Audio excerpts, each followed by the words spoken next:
Bueno, buenas estudiantes, ¿cómo están? Espero que se encuentren bien. Bueno, en el video de hoy vamos a hablar un poco de la modernidad y principalmente de la filosofía moderna.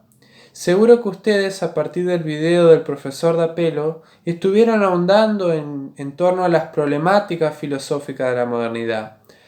La problemática del conocimiento como problemática central y la discusión entre el racionalismo y empirismo. Aquí vamos a ver algunas cosas sobre cuál fue el origen de la modernidad y qué es lo distintivo de la modernidad. Porque si hablamos de la modernidad como un periodo histórico, estamos hablando de un periodo que comprende del siglo XIV o XV hasta el siglo XX, entrado el siglo XX. Son varios siglos donde pasaron cosas muy interesantes, tanto sociales, políticas, filosóficas. La modernidad es un periodo muy interesante para estudiar porque aquí nacen todas las instituciones que hoy en día conocemos. La escuela, la cárcel, los hospitales, los psiquiátricos, un montón de instituciones que vienen a socializar al humano. Ahora bien, nos vamos a preguntar cómo surgen estas instituciones, porque las instituciones no nacen de la nada, sino que nacen bajo una idea madre, una idea que le da origen. Y en este sentido vamos a tratar de desentrañar a grandes rasgos sobre qué es la modernidad, porque somos hijos de la modernidad y la verdad que la modernidad nos sigue trabajando día a día en nuestras vidas cotidianas. Somos hijos de la modernidad. Bueno, ¿qué pasa en la modernidad? Porque justamente la modernidad está atado a lo nuevo. Nosotros cuando hablamos diariamente de modernidad, hablamos este auto es moderno, esta casa es moderna, da cuenta de que hay algo nuevo, hay un avance en cuanto a algo anterior, algo novedoso. Ahora bien nos preguntamos, ¿qué es lo nuevo que trae la modernidad? Es lo interesante para pensar. ¿Qué es lo nuevo que trae la modernidad? Aquí podemos ver que la modernidad se distingue por dos procesos sociales que la distinguen justamente de la época medieval. Aquí muchos filósofos hablan de que en la modernidad se produce un proceso de secularización. ¿Qué significa este proceso de secularización? Significa dos grandes procesos sociales. Una es que en la modernidad hay una distinción nítida, clara, entre lo público y lo privado. Es decir, con el nacimiento del Estado como institución, el Estado como forma de organizarnos en la sociedad, se cambia un paradigma de pensamiento. En el medioevo no existía una distinción entre lo público y lo privado. Ejemplo, un estudiante no iba a estudiar en una escuela garantizada por un Estado, un ámbito de lo público, sino que iba a estudiar a un monasterio reinado por la Iglesia Católica. El estudiante rezaba y estudiaba de la misma manera, porque él iba a un monasterio y estudiaba y rezaba a la vez. En cambio, en la modernidad hay una distinción entre esto. El estudiante debe ir a estudiar en la escuela, que es una institución pública garantizada por el Estado. Y si quiere rezar, porque no es obligatorio, libertad de culto, lo debe hacer en la iglesia, que es dominio de lo privado. Aquí aparece esta distinción clave que antes no estaba. Eh, lo estatal como lo público y lo privado como un terreno de la libertad individual. Bueno, antes esta era impensado porque todo había una relación muy compleja entre lo público y lo privado. Porque en la modernidad lo distintivo es el Estado, el surgimiento del Estado como lo público. Eso antes no estaba en el medioevo cuando reinaba el feudalismo, que era otro sistema económico y social. El otro proceso que trae la secularización es el giro antropológico de la modernidad. Es decir, si antes nos preocupábamos por Dios en el medioevo, ahora en la modernidad nos vamos a preguntar por el hombre, nos vamos a preocupar por el hombre. Es decir, hay un giro antropológico. O sea, pasamos de un teocentrismo del medioevo a a un antropocentrismo en la modernidad.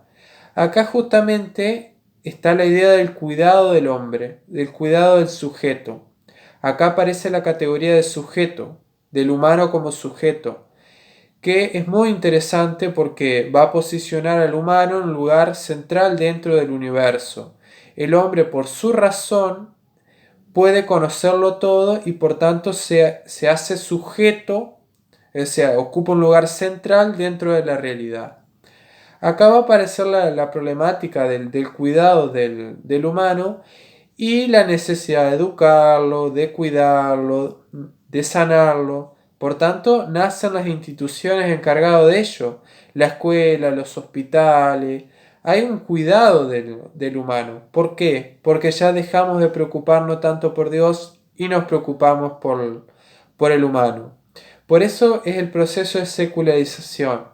O sea, que lo secular refiere a lo terrenal. Entonces ya pasamos de lo celestial, que era el terreno trascendente de Dios, a lo secular, a lo mundano, o sea, las problemáticas del hombre en la tierra, las problemáticas sociales justamente del hombre. Este proceso de secularización se produjo, pero no se produjo del todo, o sea, no es tan clara el pasaje de hoy en día entre la modernidad y la contemporaneidad en cuanto a este proceso de secularización. Por ejemplo, nosotros vemos que esta distinción entre lo público y lo privado todavía está latente en la sociedad que nos toca vivir. Por ejemplo, uno va a un hospital o va a un poder judicial y todavía, o incluso en algunas escuelas públicas, encuentra, por ejemplo, signos religiosos, símbolos religiosos donde no tendría que haberlo, o sea que toda institución pública se aleja de lo religioso. Pero esas complicaciones dan cuenta de que este proceso de secularización, como diría Roberto Espósito, un filósofo italiano, no se produjo del todo, sino que todavía hay rispideces entre lo público y lo privado. Bien, ahora haciendo este panorama de la modernidad, podemos decir que la modernidad filosófica centra su preocupación en torno al conocimiento. La teoría del conocimiento, que es una rama de la filosofía, se pregunta sobre justamente el conocimiento. Pero en la modernidad no nos vamos a preguntar por el conocimiento de manera abstracta, sino que nos vamos a preguntar justamente por la capacidad que tiene el sujeto de conocer. La preocupación central es el sujeto que conoce, el hombre, y su capacidad para conocer, la razón humana. En este contexto está la discusión entre el racionalismo y el empirismo. El racionalismo, cuyo máximo exponente es René Descartes, sostiene que el hombre va a conocer por medio de su capacidad de razonamiento, por su razón que justamente va a dudar de todo y va a tener la única certeza de que existe porque duda. El pienso luego existo. O sea, la certeza de la razón humana, justamente la certeza de la duda, dice Descartes. La razón como el imperio que lo puede conocer todo. Esto es una premisa muy importante porque en la modernidad hay una confianza excesiva, obviamente, lo que va a demostrar los años después, en la razón, en el poder de la razón. La razón lo puede todo. El hombre todo lo puede conocer por la razón y todo lo puede conquistar. Y aquí es un punto interesante para ver la historia, las conquistas de América, todos los grandes avances científicos, el imperialismo que se produjo en estos años, está solventado en esta idea de que el hombre todo lo puede. Después se va a dar cuenta años después que el hombre no lo puede todo, su razón no lo puede todo. Pero en estos años había una confianza excesiva en la razón. Todos los grandes inventos científicos y tecnológicos de la modernidad tienen esta premisa.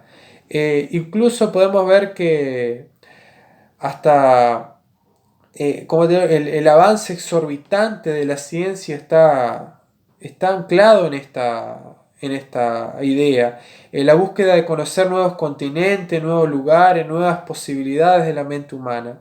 Y la mente humana acá no tiene ningún tipo de atadura, no tiene ningún tipo de límite. Eso sostenía los modernos. Y por el otro lado está el empirismo.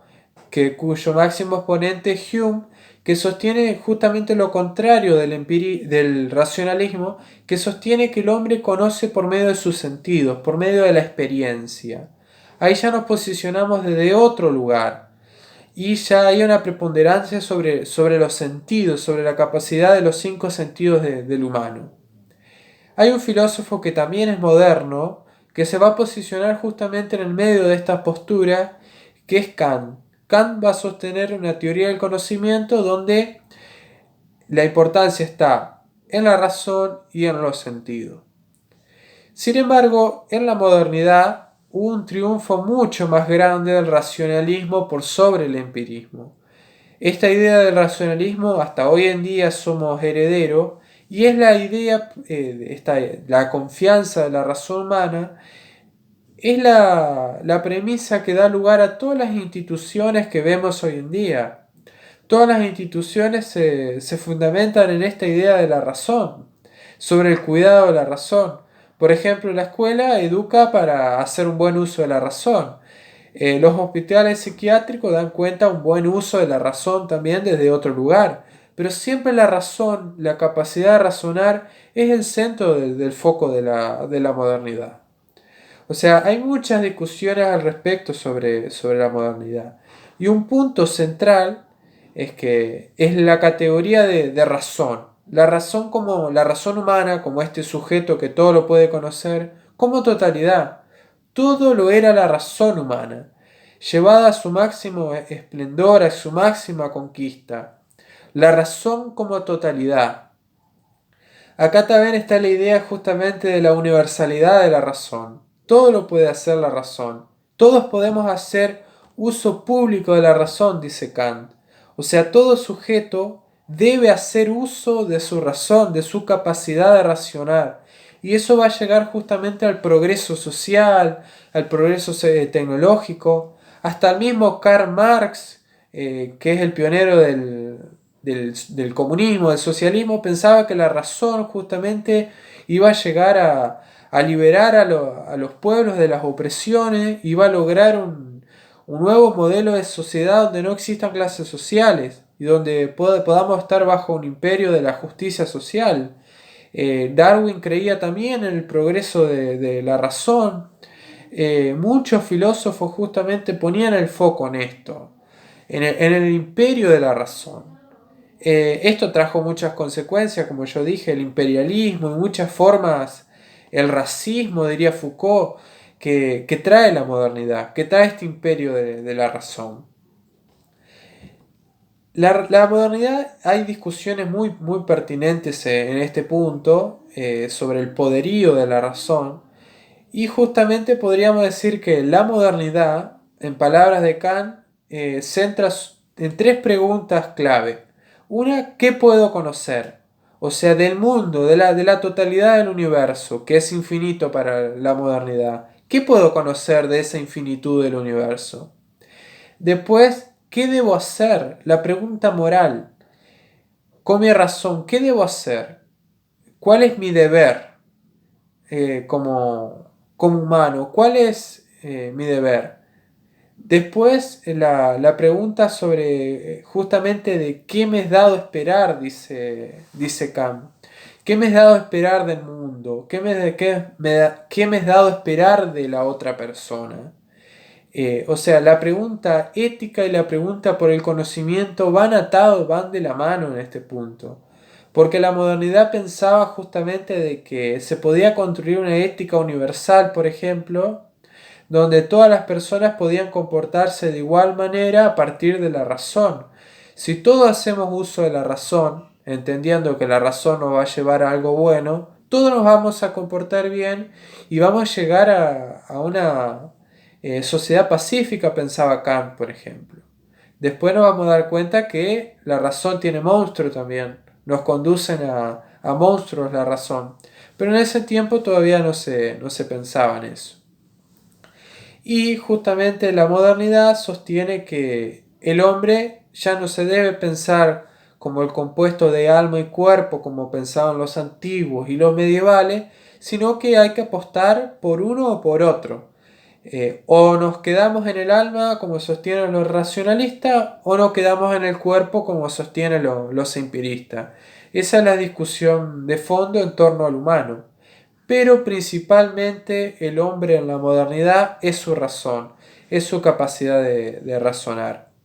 Bueno, se puede decir muchas cosas de la modernidad, pero esto a manera de introducción para que ustedes puedan comprender más el tema. Bueno, espero que les guste el video, que les sirva de utilidad pedagógica y cuídense en esta cuarentena. Saludos.